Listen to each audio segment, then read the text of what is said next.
Hi, Rebecca. Good to see you again. We were discussing the possibility of Malaysia introducing a mandatory merger control regime, not just for the telecommunication and aviation sectors for quite some while. Could you give us an update on the current status of such a regime? Hi, Joseph. Yes, surely. It's been almost 3 years since the competent authority, the Malaysian Competition Commission, or MYCC as we call it, launched its first online public consultation paper on the proposed amendments to the Competition Act 2010 in April 2022 to introduce, among others, a mandatory control regime.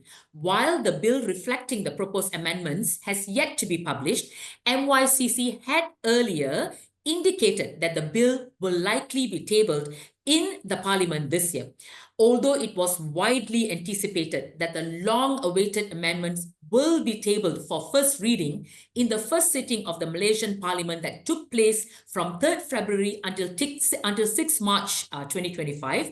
However, with the conclusion of the first sitting of the Malaysian parliament, it appears that the merger control bill was not amongst the bills tabled. We will now have to wait for further announcements or updates from MYCC or the Ministry of Domestic Trade and Cost of Living on the status of the bill moving forward.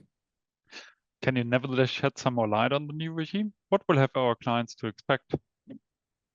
Yes, as you mentioned, Joseph, the introduction of a mandatory umbrella control regime is at the core of this amendment. But to date, as I earlier said, the bill reflecting the proposed amendments to the Competition Act 2010 has yet to be made available. So whilst the preparatory work, in particular the consultation paper and the supplementary document, has laid detailed groundwork for the proposed merger control regime, however, it remains to be seen how much of this groundwork will be included in the new merger control framework. Now, we do expect to see a hybrid of a mandatory and voluntary notification regime where parties that do not meet the turnover thresholds are nevertheless entitled to voluntarily notify their transaction.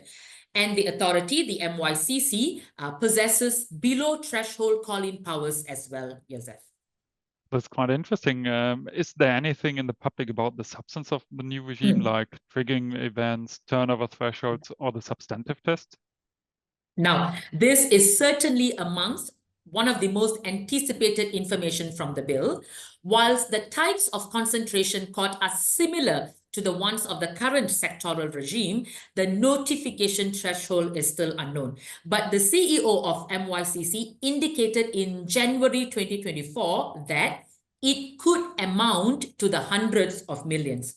Now, based on the public consultation paper, the substantive test will be the substantial lessening of competition, or the SLC test. Now, the test also foresees a balancing clause, meaning a transaction will not be prohibited if the parties can substantiate economic efficiencies of the transaction that outweigh any adverse effect from the substantial lessening of competition.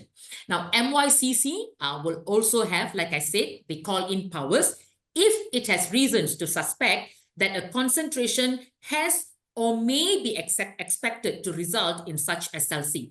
MYCC can also initiate an investigation upon receiving a complaint from any person or under the direction of the relevant ministry, which is the Ministry of Domestic Trade and Cost of Living. The substantive provisions of the new regime sound very familiar to an EU competition lawyer. Are the procedural provisions, in particular waiting periods, already known? Now, the waiting periods depend on the type of notification. In case of mandatory notifications, MYCC is required to issue a decision within 120 working days from the date it accepts the notification is complete, or the transaction will automatically be deemed approved. Now, this 120 working days waiting period will not apply to voluntary notifications. Here, the MYCC is not bound by any timeline, but the parties have the flexibility to first complete the proposed merger without having to await MYCC's approval. However, there is a risk of MYCC potentially issuing a prohibition decision post-completion if it determines the merger results in substantial lessening of competition. Many thanks for this very helpful insight, Rebecca. There's quite some change upcoming in Malaysia, and our clients certainly need to be aware of them. So we are looking forward getting updated on you as the bill progresses. Many thanks.